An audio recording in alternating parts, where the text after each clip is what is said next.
అక్రమ సంబంధం జల్సా జీవితం ఓ మహిళ ప్రాణాలు తీశాయి. కట్టుకున్న భర్తని వదిలేసి ఓ 4 ఏళ్ల బాబుతో వేరే యువకుడితో సహజీవనం చేస్తున్న మహిళని యువకుడి కుటుంబ సభ్యులు తమ కుటుంబ పరువు పోతుందని సుపారీ ఇచ్చి మరీ హత్య చేయించారు.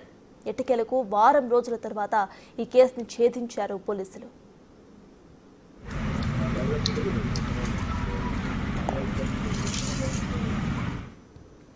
కరీంనగర్ జిల్లాలో మమత హత్య మిస్టరీ వీడింది. ఈ హత్యకు మమత వివాహితర సంబంధమే కారణమని తేల్చారు పోలీసులు.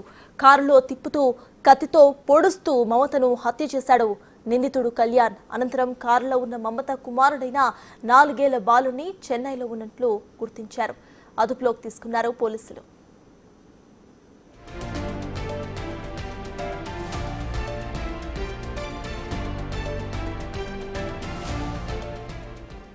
మంచిర్యాల జిల్లా రామకృష్ణాపూర్కు చెందిన కలు మల్ల భాస్కర్ సింగరేణిలో ఉద్యోగం చేస్తున్నారు. అయితే అతడికి కాశీపేట గ్రామానికి చెందిన మేడ మమతతో పరిచయం ఏర్పడింది. మమతకు భర్తతో మనస్పర్ధలు రావడంతో అతడిని వదిలేసి 4 ఏళ్ల కుమారుడు ధృవాతో కలిసి మంచిర్యాలలోని తిలక్ నగర్లో ఉంటూ క్యాటరింగ్ పనులు చేసేది. భాస్కర్ జీవితం డబ్బంతా కూడా మమతకు ఖర్చు చేస్తూ ఉండేవాడు. ఇంట్లో ఇవ్వకపోవడంతో భాస్కర్ కుటుంబ సభ్యులు ఆమెపై కక్ష పెంచుకున్నారు. ఆమెను అంతం చేయాలని భాస్కర్ అక్క అవివాహిత కులుమల్ల నర్మద తన స్నేహితుడు గుంపుల రఘుతో కలిసి పథకం పన్నింది. ఇందులో నర్మద అక్క, భర్త బండ వెంకటేష్, తండ్రి రాజులింగు సహకరించారని కరీంనగర్ పోలీసులు తెలిపారు.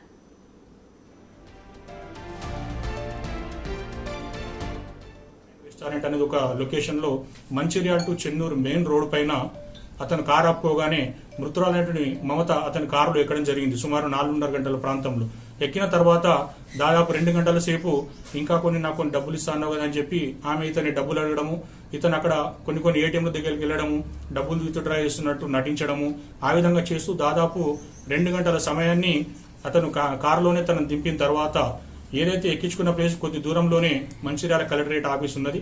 కలెక్టరేట్ కు నెక్స్ట్ డే ఉన్నటువంటి ఒక రోడ్లో చీకట్లో అప్పటికి 6:30-7 గంటల ప్రాంతం అయ్యేసరికి చీకట్లో ఒక చెట్టు కింద కారు నాపి మమత పక్కన వెనక సీట్లో కూర్చున్న మమత యొక్క కుమారుని ముందు సీట్లోకి తీసుకొచ్చి నిందితుడు కారును ఆన్లోనే పెట్టి ఒకేసారిగా కారు వెనక సీట్లోకి వెళ్ళిపోయి మమత యొక్క మెడపైన ఒక చాకుతోని రైట్ సైడ్ కుడి చెవి బ్యాక్ సైడ్ చాకుతోని వెంటనే దాడి చేసి స్టాబ్ ఇంజురీ చేసి ఒక నైలాన్ రోప్ తోని స్ట్రాంగ్లేషన్ చేసి ఇమీడియట్ గా చంపేసిన తర్వాత వెంటనే ఈ రఘుకి మరియు నర్మదకి ఇంటిమేషన్ ఇవ్వడం జరిగింది. నేను మీ ఒప్పందం ప్రకారం నేను చంపేశాను, మీరు రండి అనగానే కొద్ది దూరం చంపేసిన ప్లేస్ నుండి దాదాపు ఒక 2 కిలోమీటర్ దూరం వెళ్ళగానే రఘు మరియు నర్మద ఇద్దరు కూడా అక్కడికి రావడం జరిగింది.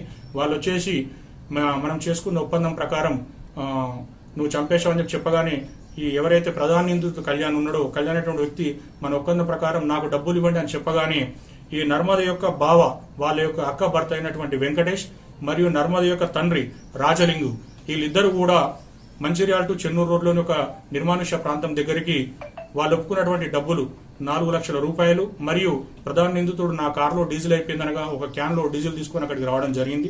వచ్చిన తర్వాత వాళ్ళిద్దరు కూడా వచ్చి చనిపోయారని చెప్పి కన్ఫర్మ్ చేసుకున్న తర్వాత ప్రధాన నిందితుడికి 4 లక్షల రూపాయలు ఇవ్వడం జరిగింది. అక్కడ అతను డీజిల్ పోసుకున్న తర్వాత కొద్ది దూరం అక్కడ నుంచి మంచిర్యాల రామకృష్ణాపురంలోని ఈ ఎవరైతే ప్రధాన నిందితురాలు ఉన్నదో కుర్మల నర్మద వాళ్ళ ఇంటికి రావడం జరిగింది.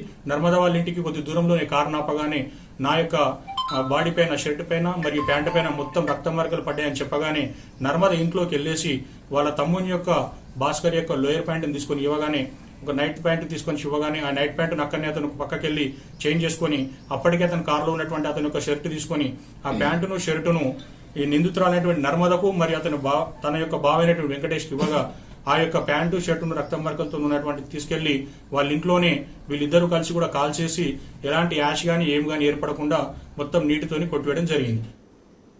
సుభాష్ నగర్ కు చెందిన వేల్పుల కళ్యాణ్ ను సంప్రదించి మమత హత్యకు 5 లక్షలకు ఒప్పందం చేసుకున్నారు. దీంతో కళ్యాణ్ మమతను ఫోన్ చాటింగ్ ద్వారా ట్రాప్ చేశాడు. జనవరి 25న సెల్ఫ్ డ్రైవింగ్ కార్ కిరాయి తీసుకుని మమతను ఆమె కుమారుడిని మంచిర్యాలలో ఎక్కించుకున్నాడు. ఆ తర్వాత మమతను పదునైన కత్తితో పొడిచి నైలాన్ తాడుతో గొంతు బిగించి హత్య చేశాడు. నర్మదా ఆమె కుటుంబ సభ్యులకు మృతదేహం చూపించి 4 లక్షలు వసూలు చేశాడు ఆ కిరాతకుడు. ఇక గంగాధర మండలం కురిక్యాల రోడ్డు పక్కన మృతదేహాన్ని పడేసి బాబును తీసుకుని హైదరాబాద్కు పారిపోయాడు నిందితుడు కళ్యాణ్.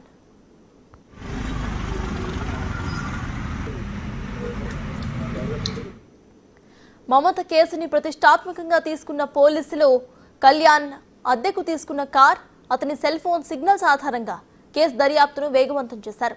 సీసీ కెమెరాలో కారు నెంబర్ సహాయంతో నిందితుడు కళ్యాణ్ అని గుర్తుపెట్టారు.